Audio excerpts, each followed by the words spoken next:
بسم الله الرحمن الرحيم والحمد لله رب العالمين والصلاة والسلام على من أرسله الله رحمة للعالمين وعلى آله وصحبه وإخوانه إلى يوم الدين أما بعد السلام عليكم ورحمة الله وبركاته أتكبرت شو وندمنا أهتوج يا الله سبحانه وتعالى سلامنا تبقى أبنا أنت لايهون بأسالفنا درس لاي سلا طهارة يتنال سلا صلاة ما يتنال صلاة انديت اندمي سجد وضوء انديت اندمي يدرج صلاة لا እንግዲህ የማናልፈው ነገር ምን አለ ማዓኒዎችን ትርጉሞችን ነው እሱም አንደኛ የፋቲሃን ትርጉም طبعا ተክቢራ አላሁ አክበር ማለት ብዙዎቻችሁ ዘንድ ግልጽ ነው እንደዚሁም ደግሞ የተህያ ትርጉም ማለት ነው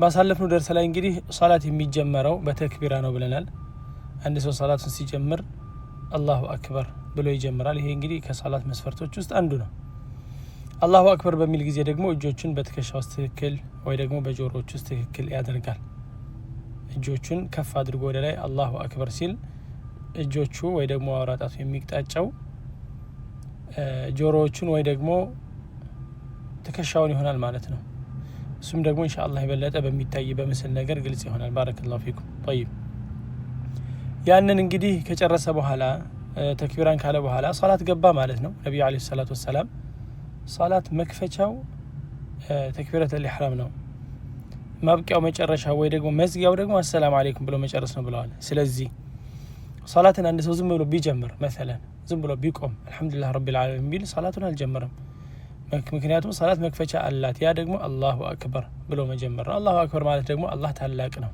ማለት ነው አላህ Subhanahu Wa Ta'ala ታላቅ ነው በባህሪያቶቹም በስሙም አላህ ከሁሉም በላይ ነው ከሁሉም ታላቅ ነው በዚህ ይጀምራል ማለት ነው አላሁ አክበር ብሎ ከጀመረ በኋላ طبعا የእስትፍታህ ዱዓ አለ እስትፍታህ ብሎ ማለት የመግቢያ ዱዓ ነው ግዴታ አይደለም ዋጅብ አይደለም ማለቱ ስለዚህ እናቆየዋለን ኢንሻአላህ ብዙ አይነት ዱዓዎች አሉ አንዱ የገራለትን ሰው ይحفظል በቃሉ ይይዛል እሱን ይላል ያሁን እንግዲህ ትኩረት የምናደርገው ዋናዎቹ ላይ ስለሆነ ወይ ደግሞ ግዴታዎቹ ላይ በቢስሚላህ ይጀምራል طبعا تعوذ ይባላል اعوذ بالله من الشيطان الرجيم ይባላል بسم الله الرحمن الرحيم ብሎ ይጀምራል بسم الله الرحمن الرحيم በአላህ ስም እጅግ በጣም አዛኝና ሩህሩህ በሆነው ይሄን እንግዲህ መጀመሪያ ይላል ሲጀምር በአላህ ስም እጅግ በጣም አዛኝና ሩህሩህ በሆነው ብሎ ቁርአኑን ፋቲሃን መቅራት ይጀምራል በርካታ ዑለሞች ይሄ بسم الله الرحمن الرحيم የፋቲሃ ክፍል ነው ብለዋል ፋቲሃ አልহামዱሊላህ ረቢል ዓለሚን ብለን ምን ጀምረው ነው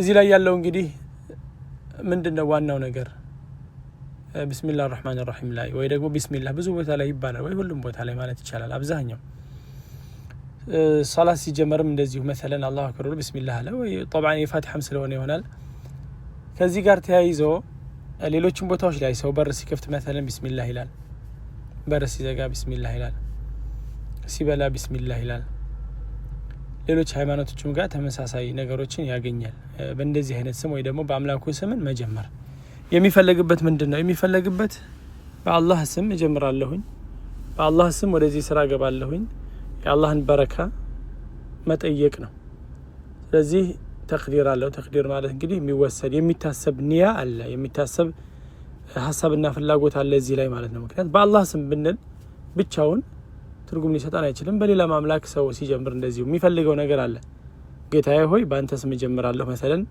አግራልኝ ጌታዬ ሆይ በአንተ ስም እጀምራለሁኝ አቅልልልኝ እንድጨርሰው አድርገኝ ተቀባይነት ያለው አድርግልኝ በረካ ያለው አድርግልኝ የመሳሰሉ ነገሮችን ይይዛል ስለዚህ በአላህ ስም ሲጀምር በውስጡ የሚያስበው ማዕና ትርጉም አለ በአላህ ስም ከፍታለሁ ይሄንን ነገር በሌላ ስም አይደለም በሽርክ አይደለም በኩፍር አይደለም ከአላህ ውጭ በሚመለኩ ነገሮች አይደለም ግን በአላህ ስም አብደው እጀምራለሁ ወይ ደግሞ መጀመሪያ በአላህ ስም ነው ይላል ማዕናው ይሄ ነው الرحمن الرحيم ማለት الرحمن الرحيم ሁለቱም ስሞች የሚያመላክቱት እዝነትን ነው አላህ Subhanahu Wa Ta'ala እጅግ በጣም አዛኝና ሩህሩህ ነው ነብዩ አለይሂ ሰላቱ ወሰለም አላህ Subhanahu Wa Ta'ala ለባሮቹ እናት ለልጆቿ ከምታዝነው የበለጠ ያዝናል የአላህ Subhanahu Wa Ta'ala እዝነት ደግሞ የፍጥረቶችንም የማንንም አይመስልም ግን ሰው በሚያውቀው ነገር ነገሮች ይገለጹለታል እንዲገባው እንዲረዳው ማለት ነው ሌላም ቦታ ላይ አለይሂ ሰላቱ ወሰለም አንድ እናት እሳት ቢኖርና ከዛ በኋላ ተርቦ ያለቀሰ ልጇ አንስታ ታስገባዋለች ወይ እሳት ውስጥ አሉ እንዴት ብላ ታስገባዋለች እናቱ ናት እሳት ውስጥ አላህ Subhanahu Wa Ta'ala ለባሮቹ ከዛ በላይ ያዝናል። አላህ Subhanahu Wa Ta'ala ባሮችን የሚቀጣቸው እንግዲህ ምን ያህል ከባድ በጥፋት ቢያጠፉ ነው ወይ ደግሞ ቢያደርጉ ነው እንጂ አላህ Subhanahu Wa Ta'ala በጣም አዛኝና ሩህሩህ ነው። طيب ስለዚህ الرحمن الرحيم ማዕናቸው አዛኝና ሩህሩህ አንደኛው የበለጠ አዛኝነትን ሊያመላክት ይችላል። ሁለቱም ግን የሚያመላክቱት እዝነት الرحمن ነው ወይ ደግሞ አንዳንድ ዑለሞች ረህማን ብሎ ማለት ለሁሉም አላህ Subhanahu Wa Ta'ala ያለው እዝነት ነው። ረሂም ለአማኞች ብቻ ነው። ለምን አላህ Subhanahu Wa Ta'ala መሬት ላይ ሙስሊሞችንም ሙስሊም ያልሆኑትንም ካፊሮችንም በአላህ ላይ የሚያጋሩትንም ያበላቸዋል፣ ያጠጣቸዋል፣ በሰላም ይኖራሉ። ብዙ ነገር የሰጣቸው ነገር አለ። ይሄ እዝነት እኮ ነው። ይሄ አላህ እዝነት ነው። ታግሷቸዋል። በሱ ላይ ያጋሩ እየዋሹበት አላህ Subhanahu Wa Ta'ala አምላክን የፈጠራቸውን ልጅ ነው ይላሉ፣ አባት ነው ይላሉ። ከዛም በኋላ የሰው ባህሪያቶችንም ይሰጡታል፣ እንደ ሰው ነው ይላሉ። መሰለ ይህንን ሁሉ ነገር እያሉ ነቢያቶችን እያስተባበሉ የላካቸውን ለእነሱ እዝነት ሆነው እያስተባበሉ አላህ መሬት ላይ አቆይቷቸዋል። ይሄ አላህ እዝነት ነው፣ ጊዜ እየሰጣቸው ነው። አልሙሂም ሰው እንግዲህ የተወበተ ሰው ወደ እስልምና የገባ ሰው አልሐምዱሊላህ ትልቅን ነገር ተጎናጽፏል። አላህ የሰጠውንም ጊዜ ደግሞ ተጠቅሟል። እኛ እዚህ እንደተሰበሰብ ነው ማለት ነው። ግማሹ መሰለን እዚህ በተሰበሰበው መጅሙዓ ላይ በ15 ዓመቱ ሰልቦ ሊሆን ይችላል፣ በ20 በ30 በ40 አላህ አቆይቶናል። መቆየታችን አልሐምዱሊላህ ጠቅሞናል ማለት ነው። አላህ እናመሰግነዋለን። طيب بسم الله الرحمن الرحيم ነው። ከዛ በኋላ አልሐምዱ ሊላሂ ረቢል ዓለሚን ይላል። አልሐምዱ ምስጋና ሊላሂ ለአላህ Subhanahu Wa Ta'ala ረቢል ዓለሚን የዓለማት ጌታ ለሆነው ሙእሚን የሆነ ሰው ሙስሊም የሆነ ሰው የዓለማትን ጌታ አላህ Subhanahu Wa Ta'ala ብቻ እንደሆነ ያምናል። ምስጋናንም ሁሉንም የሚያደርገው ለአላህ Subhanahu Wa Ta'ala ብቻ ነው። ምስጋና ለዓለማት ጌታ ለሆነው ለአላህ Subhanahu Wa Ta'ala የተገባ ይሁን ይላል። በዚህ ያምናል ይናገራል። ዳኢማን ዘላለም ሁሌም ቢሆን ዒባዳ በልብ ይታመናል ወይ የልብን ስራ ይፈልጋል። ምላስን መናገርን ይፈልጋል፣ ተግባርን ይፈልጋል። እምነት በልብ ነው የሚባል አቋም እስልምና ላይ የለም። እምነት በልብም ነው፣ በተግባርም ነው፣ በንግግርም ነው። አንዳንድ ሰው እምነት በልብ ነው እያለ ሰው ይገላል። እምነት በልብ ነው እያለ ይዘርፋል፣ ይሰርቃል። አሁን ይህንን ሰው የተዘረፉት የተገደሉ ሰዎች አማኝ ነው ብለው ያምናሉ? አይፈልጉም እንደዚህ እንዲባል። እምነት ቢኖረው ምናል እጁን ባልዘረጋ ሰው ላይ ይባላል። ስለዚህ እምነቱ ጎዶሎ ነው። ሙሉ በሙሉ ከእስልምና ይወጣል ማለት አይደለም፣ ግን እምነቱ ጎዶሎ ነው። ስለዚህ ተግባር የሰውን ማንነት ይገልጻል። ተግባር የሰውን ማንነት ይገልጻል። የሚተገብረው ውስጡ ካለው ልቡ ላይ ካለው እምነትና አስተሳሰብ ፍላጎት ነው። طيب ስለዚህ እኛም ሙስሊሞች ዳኢማን ምስጋና ይገባል አላህ Subhanahu Wa Ta'ala ስንል፣ አምልኮዎችን ስንናገር፣ ዒባዳን ስንናገር ለአላህ የተገቡ ነው ስንል በምላሳችንም በልባችንም እናምናለን፣ እንተገብረዋለን። ከዛም በኋላ አርራህማን አርራሂም ይላል። አልሐምዱሊላህ ረቢል ዓለሚን አርራህማን አርራሂም ይሄ ገላጭ ይባላል። ለዓለማት ጌታ ለሆነው ለአላህ Subhanahu Wa Ta'ala ምስጋና ይገባው። እሱ አላህ Subhanahu Wa Ta'ala አርራህማን አርራሂም ነው፣ ባህሪው ነው። አላህ Subhanahu Wa Ta'ala አዛኝና ሩህሩህ ነው፣ ስሞቹ ናቸው። ስለዚህ ስንለምነው እንዳለን ያ ረህማን እዘንልኝ፣ ያ ረሂም እዘንልኝ፣ ያ ረህማን ይርሐምኒ፣ አዛኝ ሆንከው ጌታ ሆይ እዘንልኝ፣ መሐሪ ሆንከው ጌታ ሆይ ማረኝ ይባላል። ማሊክ የውሚዲን የዛ ቀን ንጉስ ነው አላህ Subhanahu Wa Ta'ala የውመል ቂያማ ማለት ነው። አላህ Subhanahu Wa Ta'ala የመሬት ንጉስ ነው፣ የሰማይ ንጉስ ነው፣ የሁሌም ንጉስ ነው። ግን ለምንድን ነው የዛን ቀን ንጉስ ተብሎ እዚህ ላይ ተለይቶ የተነገረው ከተባለ ዱንያ ላይ የሰው ልጆች አላህ በሰጣቸው አቅም ንጉስ ሊሆኑ ይችላሉ። አንድ ሰው መንግስት ሊሆን ይችላል። አንድ ሰው በሆነ ነገር ላይ ኃላፊ ሊሆን ይችላል፣ የበላይ ሊሆን ይችላል። አንዱ ሌላኛውን ይጨቁናል፣ አንዱ ሌላኛውን ያስከፋል ወይ ደግሞ ያስደስታል። አላህ በሰጠው ስልጣን የውመል ቂያማ እንደዚህ አይነት ነገር የለም። ማንም ስልጣን የለውም፣ ማንም አይናገርም። ሁሉም አንገቱን ደፍቶ ፈርቶ የሚቆምበት ቀን ነው። የዛን ቀን ከአላህ Subhanahu Wa Ta'ala ውጭ የሚፈርድ የለም፣ ከአላህ Subhanahu Wa Ta'ala ውጭም የሚያዝንም የሚቀጣም የለም። فيومئذ لا يعذب عذابه أحد ولا يثيق وثاقه أحد የዛን ቀን ማንም የሱን ቅጣት አይቀጣም ይላል አላህ Subhanahu Wa Ta'ala። በጣም አዛኝ ሩህሩህ ነው አላህ Subhanahu Wa Ta'ala። ቅጣቱም ደግሞ በጣም ብርቱ ነው። ስለዚህ እዝነቱን ልንፈልግ ይገባል፣ ልንከጅል ይገባል፣ ልንጓጓ ይገባል የአላህን እዝነት ለማግኘት። በተቃራኒው ደግሞ የአላህ Subhanahu Wa Ta'ala ቅጣት መፍራት ይገባናል። ማሊክ የውሚዲን ይሄ ነው እንግዲህ አላህ Subhanahu Wa Ta'ala የዛን ቀን ንጉስ ነው፣ ባለቤት ነው። ተሰሩፍ ሁሉ ማድረግ ሁሉ ነገራቶችን ማስተናበር ለአላህ Subhanahu Wa Ta'ala ብቻ የተገባ ነው። ኢያከ ነዕቡዱ ወኢያከ ነስተዒን ይሄ እንግዲህ ቃል ነው በእኛና በአላህ Subhanahu Wa Ta'ala መካከል ያለ። ሁላችንም ስንቀራ እንግዲህ ይህንን ቃል እየገባን ነው። ማዕናን ትርጉምን ማወቅ አስፈላጊነቱ ይሄ ነው። ኢያከ ነዕቡዱ አንተን ብቻ እናመልካለን፣ ወኢያከ ነስተዒኑ በአንተ ብቻ እንታገዛለን። ስለዚህ ሙስሊም የሆነ ሰው ዳኢመን በየቀኑ በሰገደ ቁጥር ሁልጊዜ በሰገደ ቁጥር ለአላህ ቃል እየገባ ነው። ምን እያለ? እኔ አንተን ብቻ ነው የማመልከው፣ ሌላ አላመልክም። እኔ በአንተ ብቻ ነው የምታገዘው፣ በሌላ አልታገዝም ይላል። ስለዚህ ይህንን ቃል ሁልጊዜ ማድረግ ተገቢ ነው። ቅድም እንዳልነው ኢማን እስልምና የሚባለው ነገር በምላስ ብቻ አይደለም፣ በልብ ብቻ አይደለም፣ በተግባርም ነው። ስለዚህ እኛም እዚህ ቦታ ላይ አንተን ብቻ ነው የምናመልከው አላህን ሱብሓነሁ ወተዓላ ስንል በተግባርም እሱን ብቻ ነው የምናመልከው። ዛሬ ለአላህ ሰግደን ነገ ለመርየም የምንሰግድ ከሆነ ወይ ደግሞ ለዒሳ የምንሰግድ ከሆነ ወይ ለሙሐመድ የምንሰግድ ከሆነ ከፈርን፣ ሽርክ ውስጥ ገባን ማለት ነው። ሙስሊሞች ከሌላው ልዩ የሚያደርጋቸው ምንድን ነው? የተባሉትን ይፈጽማሉ። አምልኮ ለአላህ ሱብሓነሁ ወተዓላ ብቻ ያደርጋሉ። ለምሳሌ ክርስትናን ሃይማኖት ብትመለከቱ ጠይብ መጀመሪያ ላይ እንግዲህ ተበላሸ። ከምን? ሶስት አምላክ በተባለ ጊዜ ስተት አይወደቁ። ጠይብ እሱን ራሱ ቢተገብሩትና በሶስቱ አምላክ እኮ ቢብቃቁ ከሌላው ስራቸው የተሻለ ይሆን ነበር። አሁን ግን በሶስትም አልተብቃቁም።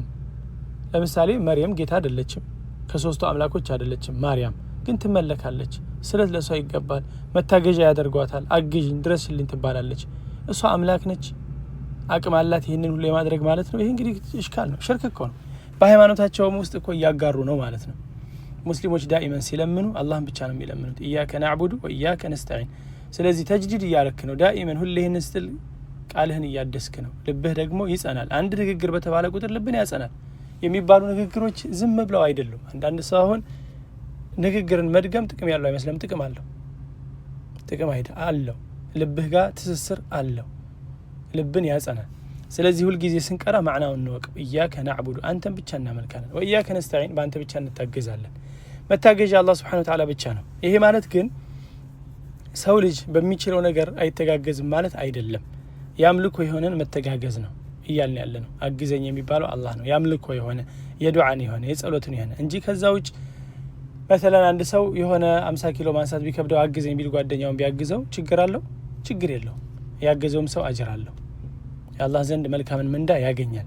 እየተከለከለ ያለው የሰው ልጅ በማይችለው ነገር ነው። መሰለን አንድ ሰው ከብዶት መሰለን በረሃ ላይ ሆኖ ማንም በሌለበት እገሌ ያግዘኝ ቢል ያ እገሌ ይሰማዋል? አይሰማውም። አላህ ብቻ ነው ተጠርቶ የሚሰማው። ስለዚህ ሰው ልጅ በሚችለው ነገር ዱንያ ላይ መረዳዳት ችግር የለውም። ከሽርክ ጋር አይገናኝም፣ ከኩፍር ጋር አይገናኝም። የሚገናኘው የቱ ነው? ዝናብ አውርድልን ቢባል ከአላህ ውጭ ዝናብ የሚያወርዳል እንዴ? የሰው ልጆች ዝናብን ማውረድ ይችላሉ? አይችሉም። በችግር ጊዜ ሆነን ብቻችን ጨለማ ውስጥ መሰለን መሐመድ ድረስልን፣ ነቢዩን መሐመድ ወይ ደግሞ መርየም ድረሽልን ይደርሱልናል? አይደርሱልን። እነሱ አልፈዋል። ሁልጊዜም ቢሆን የማይሞተው፣ ሁልጊዜም ቢሆን ጠባቂ፣ ሁልጊዜም ቢሆን ከኛ ጋር የሆነ አላህ ሱብሓነሁ ወተዓላ ብቻ ነው። ስለዚህ መታገዣ ሲባል ያምልኮ የሆነን መታገዝ ወይ ደግሞ የሰው ልጅ የማይችለውን የሆነን ነገር መጠየቅ ነው እንጂ እርስ በርስ ያለ መተጋገዝ መልካም ነው። ይህንን ካሉ በኋላ ኢያከ ናዕቡዱ ወኢያከ ነስተዒን ካሉ በኋላ ኢህዲነ ሲራጠል ሙስተቂም ይላሉ። ጌታችን ሆይ ቅንን መንገድ ምራን፣ ቅንን መንገድ ምራን። ዳኢመን ሙስሊሞች አላህን ሱብሓነሁ ወተዓላ ቅንን መንገድ ይጠይቁታል። አንድ አሁን እንዳነሳ ነው አንተን ብቻ ነው የምናመልከው ይላሉ፣ ልባቸው ይጸናል። ይህንንም ደግሞ ኢህዲነ ሲራጠል ሙስተቂም እያሉ ይደጋግማሉ፣ ልባቸው ይጸናል። ልብ ማጽያ ነው አንድ። ሁለተኛ የሰው ልጅ ምንም አይነት ሐቅ ነገር ላይ እውነት ነገር ላይ ቢሆን ጎዶሎ አለው፣ ስተት አለው። የማይሳሳት ሰው የለም፣ ሰው ሆኖ የማይሳሳት የለም። ስለዚህ ዳኢመን አላህን ሱብሓነሁ ወተዓላ ቅንን መንገድ ይለምናል፣ የበለጠ ለእውነቱ ለሐቁ እንዲወፍቀው። የሰው ልጅ የተናነሰ መሆን አለበት። እኔ ያውቃለሁ እኔ የበለጥኩኝ ነኝ አይነት ስሜት ሊሰማው አይገባም። ስለዚህ የተሳሳትኩትን አላህ አርመኝ፣ ያጠፋሁትን አስተካክልልኝ እያለ ዳኢመን አላህን ይለምናል ማለት ነው። ሌላው ደግሞ ጽናትን መለመን ነው። ሐቅ ላይ ቢሆንም እስልምና ላይ ተውሂድ ላይ ቢሆንም አላህ አጽናን ማለት ነው። ቅን መንገድ ላይ አቆየን። ሲራጠ ለዚነ አንዓምተ አለይህም ያ የምንለምንህ ቅንን መንገድ እነዚያን መልካም ሰዎችን የመራሃቸው የሆነውን አይነት ያኒ እሱን መንገድ ነው የምንለምንህ። አንዓምተ አለይህም ይህንን ቅን መንገድ የተመሩት ከኛ በፊት የነበሩት እነማን ናቸው? የነቢዩ ዓለይሂ ሰላቱ ወሰላም ባልደረቦች፣ ከሁሉም በላይ ነቢዩ መሐመድ ዓለይሂ ሰላቱ ወሰላም፣ ከዛም በፊት የነበሩት እነ ዒሳም ህዝቦቻቸውም እነ ኢብራሂምም ህዝቦቻቸው፣ እነዚህ ሁሉ አላህ ቅን መንገድን የመራቸው ናቸው። ሐቀኞች፣ እውነተኞች፣ በእውነት የሚመሰክሩ የእነሱን ቅንን መንገድ እኛንም ምራን አላህ ሆይ እያልን እንለምናለን። ስለዚህ በመልካም ሰዎች መመሰል ወይ ደግሞ የመልካም ሰዎችን መንገድ እንመኛለን። እኛ የሙሽሪኮችን የመጥፎ ሰዎችን የአርቲስቶችን የዝነኞችን ህይወት አንመኝም። ይሄ የመልካም መንገድ አይደለም፣ የጥመት መንገድ ነው። አላህ ሆይ የአንቢያዎችን መንገድ ምራን። አላህ ሆይ የሰሐቦችን መንገድ ምራን። አላህ ሆይ ከነቢያቶች ጋር የነበሩትን የመልካም ሰዎችን መንገድ ምራኝ ያ አላህ ብለን እንለምናለን። ሲራጥ الذين أنعمت عليهم غير المغضوب عليهم ولا الضالين ይላል። غير المغضوب عليهم እነዚያ የተቆጣህባቸው ከተቆጣህባቸውም ሳልሆን ማለት ነው፣ ከነሱ አታድርገን። ወይ ደግሞ እነዚህ እኮ መልካም መንገድ የመራሃቸው የሆኑት غير المغضوب عليهم ولا الضالين طيب። ስለዚህ አሁን የምንለምነው ቅንን መንገድ፣ ከዛ ደግሞ የምንጠበቀው غير المغضوب عليهم ولا الضالين ነው። ከነዛ ከተቆጣባቸውም አታድርገን። እነሱ አይሁዶች ናቸው አላህ የተቆጣባቸው እያወቁ የሚያጠፉ፣ ولا الضالين ተሳሳቾች የጠመሙ። እነዚህ ደግሞ ነሳራ ክርስቲያኖች ናቸው። ልዩነቱ ምንድነው? ነብዩ መሐመድ ሰለላሁ ዐለይሂ ወሰለም ሲመጡም ከዛ በፊትም አይሁዶች ነብዩ መሐመድ ሰለላሁ ዐለይሂ ወሰለም መሰለን እንደ ነብይነት አውቀዋል፣ ማስረጃዎችንም አይተዋል፣ መጽሐፋቸውን መስክሮላቸዋል። አብዛኛዎቹ እያወቁ ነው የካዱት። አላህ ቁርአን ላይ ያዕሪፉነሁ ከማ ያዕሪፉነ አብናአሁም፣ ወንድ ልጆቻቸው እንደሚያውቁት ያውቁታል ነብዩን መሐመድ ነብይ መሆኑ።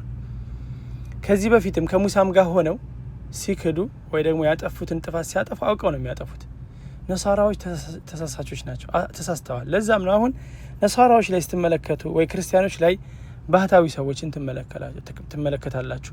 ሞኖክሴዎችን ለጌታቸው ብለው የሚተናነሱ፣ ዱንያን የሚተው፣ ቅርቢቷን ህይወት ችላ የሚሉ ምንም እንኳ ያልታዘዙት ቢሆን ይሄ ነገር ሸሪዓ ላይ እስልምና ላይ ባህታዊነት የለም። አላህ Subhanahu Wa Ta'ala ቁርአን ላይ አውግዞታል። እንዲህ አይነት ባህታዊነት አይፈለግም። ዱንያ ላይ ሰው ሲኖር መልካምን ነገር መጠቃቀም፣ ማግባት፣ መውለድ የተለመደ የነቢያቶች ተግባር ነው። ኢብራሂም አለይሂ ሰላም አግብተዋል አላገቡም? ማን ነው ከሳቸው የበለጠ መጥቶ አይ ትዳር ጥሩ አይደለም የሚለው ማግባት አያስፈልግም የሚለው? ባህታዊነት ነው። ይሄን አንቀበልም። ግን ከዛም ጋር መልካም ስራ አላቸው ለአላህ ብለው የሚለፉት ነገር አለ ክርስቲያኖች። ለዛም ነው ክርስቲያኖች ከአይሁዶች ይሻላሉ። አይሁዶች እያወቁ የሚያጠፉ ጥፋተኞች ናቸው። ክርስቲያኖች ብዙ ቦታ ላይ ሳያውቁ ያጠፋሉ። መጽሐፋቸውን እንደሚልም አያውቁም፣ አያነቡትም።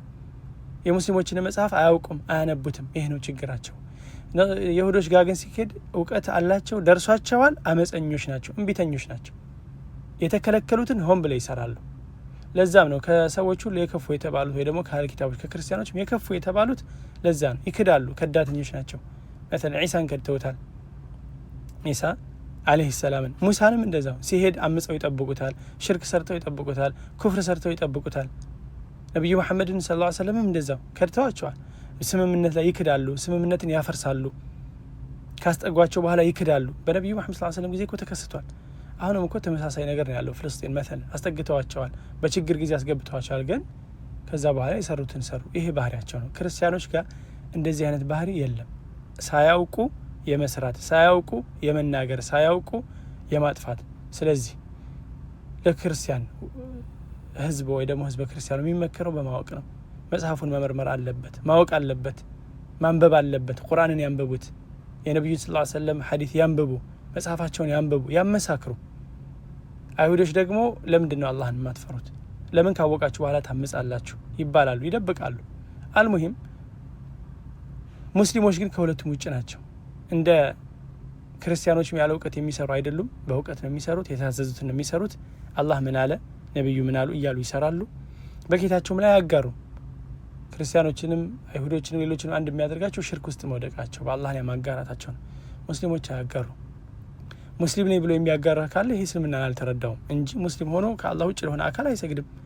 መጠበቂያው አላህ ብቻ ነው። ለዛም ነው ሙስሊም ዳኢመን አላሁ አክበር ሲል ትሰማዋለህ፣ አልሐምዱሊላህ ይላል፣ ቢስሚላህ ይላል፣ አላሁ ይድረስልኝ ይላል።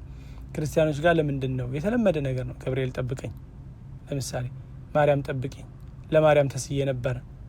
ይሄ አምልኮ ነው። ሙስሊም የሆነ ሰው ከአላህ ውጭ ለሆነ አካል አይሳልም። ስለትን ለአላህ ብቻ ነው የሚያደርገው። አላሁ ይድረስልኝ የሚለው ለዛ ነው። ክርስቲያኖች ጋር ብዙ አይነት ሽርኮች አሉ። ይህንን ሽርክ ሊተው ወደ አላህ ሊተውብቱ ሊመለሱ ይገባቸዋል። ጠይብ አልሙሂም። ስለዚህ እኛ ምን ለምነው አላህ ሆይ ቅን መንገድን ከመራሃቸው ከነቢያቶች በአላህ መንገድ ከሚታገሉ እውነተኞች ሐቀኞች ከሆኑት አድርገን፣ ከነሳራዎችና ከክርስቲያኖችና ከአይሁዶች መንገድ ደግሞ ጠብቀን፣ ያለማወቅ ከመስራት አውቆም ከማጥፋት ጠብቀን እያሉ አላህን ይለምናሉ። ይሄ እንግዲህ የፋቲሓ ትርጉም ነው። ስለዚህ በየቀኑ ይህን ሰው ዱዓ ያደርጋል። ዱዓ ነው፣ ቁርአን ነው፣ ዒባዳ ነው። ከዛም ደግሞ አሚን ይላል። አላህ ዱዓችንን ተቀበለን ማለት ነው። ከዛ ደግሞ ባጭሩ ተሸሁድን ትርጉም እናያለን። ተሸሁድ ያው እንግዲህ ሰላት ይሄ መግቢያው ነው። ይሄን ካለ በኋላ አላሁ አክበር ይላል ሩኩዕ፣ ከዛ ስጁዶችን ሁሉን ጨረሰ፣ መጨረሻ ላይ ተቀምጦ አተህያቱ ይላል። የስም ትርጉም እናያለን ኢንሻአላህ አናበዛም። አተህያቱ الصلوات الطيبات لله ይላል። السلام عليك أيها النبي ورحمة الله وبركاته السلام علينا وعلى عباده الصالحين። التحيات ብሎ ማለት تعظيمات ታላቅነት ለአላህ Subhanahu Wa Ta'ala ብቻ የተገባው ነው ማለት ነው። ታላቅነት አሁን እዚህ ላይ ልብ በሉ እንግዲህ ሙስሊሞች በዚህ መልኩ ቀደመ ፋቲሃ ላይ እንዳነሳ ነው አሁንም ተህያትም ላይ ለአላህ Subhanahu Wa Ta'ala አምልኮን ያደርጋሉ። ታላቅነት ለአላህ ብቻ ያተብታሉ። የሚፈሩት አላህ Subhanahu Wa Ta'ala ብቻ ነው። እንግዲህ ተህያት ታላቅነት ነው። አላህ Subhanahu Wa Ta'ala ታላቅ የሚደረግበት በተግባር ሊሆን ይችላል፣ በንግግር በማወደስ ውዳሴ ሁሉ ለአላህ ይገባል ማለት ነው። ሌላ ሃይማኖት ላይ እንግዲህ ለገል የሚገባ ውዳሴ ያለ ለገል የሚገባ ይባላል። እስልምና ላይ ውዳሴ የሚገባ አላህ Subhanahu Wa Ta'ala ብቻ ነው። ሶላዋት እንግዲህ ሶላት ነው። ሶላት የሚሰገድ ሱና የሚሆን ዋጅብ የሚሆን ዙህር፣ ዐስር፣ ማታ፣ ጧት የሚሰግደው ሁሉ ለአላህ Subhanahu Wa Ta'ala ብቻ የተገባ ነው። الطيبات لله መልካም ንግግሮች ሁሉ ለአላህ የተገቡ ናቸው። መልካም ስራዎችም እንደዚሁ። ይሄ ሁሉ እንግዲህ ተውሂድ ነው። ይሄ ሁሉ ኢስላም ነው። ጠይባት መልካም ነገሮች ሁሉ አሁንም ለአላህ የተገቡ ናቸው። የምንሰራው ነገር ሁሉ ከመልካም ንግግር ከመልካም ስራ ሁሉ ያሉ ለአላህ የተገቡ ናቸው። طبعا አላህ Subhanahu Wa Ta'ala መልካም ነው። አሰላሙ አለይከ አዩሃ ነብይ ይህንን ካለ በኋላ እንግዲህ ሰላምታ ደግሞ በነብያችን ላይ ያወርዳል። አሰላሙ አለይከ ሰላም ባንተ ላይ ይሁን፣ ረሕመቱላህ የአላህ እዝነት፣ ወበረካቱ በረካም ባንተ ላይ ይውረድ ብለው በነብዩ መሐመድ ሰለላሁ ዐለይሂ ወሰለም ላይ በረካን ያወርዳሉ። በረካ ብሎ ማለት እንግዲህ በአማርኛም ያው በረከት ይባላል። አላህ Subhanahu Wa Ta'ala ሱናቸው እንዲሰራጭ ሃይማኖታቸው እንዲሰራጭ ያስተማሩት ኢባዳ የፈጸሙትም ደግሞ አላህ Subhanahu Wa Ta'ala ዘንድ ትልቅ ደረጃ እንዲኖረው የተባረከ እንዲሆን መጠየቅ ነው። አላህ Subhanahu Wa Ta'ala ዳዕዋቸው ወደ አላህ Subhanahu Wa Ta'ala የተጣሩት ዳዕዋ ጥሪ አላህ Subhanahu Wa Ta'ala በብቸኝነት እንዲመለክ ያደረጉት ጥሪ በረካ እንዲኖረው በረከት እንዲኖረው ዱዓ ማድረግ ነው። ከዛ በኋላ እንግዲህ ይህንን ካለ በኋላ አሰላሙ አለይና ወዐላ ኢባዲሂ الصالحين ይላል። ሰላም በእኛም ላይ ይሁን ይላል፣ በራሳችን በእኛ በሁላችንም። ወዐላ ኢባዲሂ الصالحين እንደዚሁም በመልካም ባሮች ላይ ይሁን ይላል። ስለዚህ እሳቸው ላይ ሰላት ካወረደ በኋላ እኛም በእኛም ላይ እናደርጋለን ነው ወዐላ ኢባዲሂ الصالحين። ከዛ በኋላ አሽሀዱ አን ላ ኢላሀ ኢለላህ ወአሽሀዱ አነ ሙሐመደን አብዱሁ ወረሱሉሁ ይላል። በእውነት የሚመለክ አምላክ ከአላህ Subhanahu Wa Ta'ala ውጭ የለም፣ ሙሐመድም የአላህ Subhanahu Wa Ta'ala ባሪያውና መልእክተኛው ናቸው። ይህ እንግዲህ ዳኢመን ልብ እንዲረጋ ነው፣ ልብ እንዲጠነክር ነው። በአላህ በእውነት የሚመለክ አምላክ ከአላህ ውጭ የለም፣ ነብዩ መሐመድም የአላህ Subhanahu Wa Ta'ala ባሪያውና መልእክተኛው ናቸው። ልብ በሉ። ሙስሊሞች ይህን ይላሉ፣ ነብዩ መሐመድን አያመልኩም፣ አምላክ ናቸው አይሉም። እንደውም የአላህ Subhanahu Wa Ta'ala ባሪያ እንደሆኑ ያምናሉ። ግን ደረጃቸው ከፍ ያሉ ረሱል ናቸው፣ አላህ የላካቸው ታማኝ የሆኑ መልእክተኛ ናቸው። طيب ከዛ በኋላ እንግዲህ ሰላዋት አለ። ሰላዋትን ደግሞ ኢንሻአላህ እናቆየዋለን ለሌላ ሐለቃ። ለዛሬ እዚህ እናቆማለን። ወሰለላሁ ዐላ ሙሐመድ ወዐላ አሊሂ ወሰህቢሂ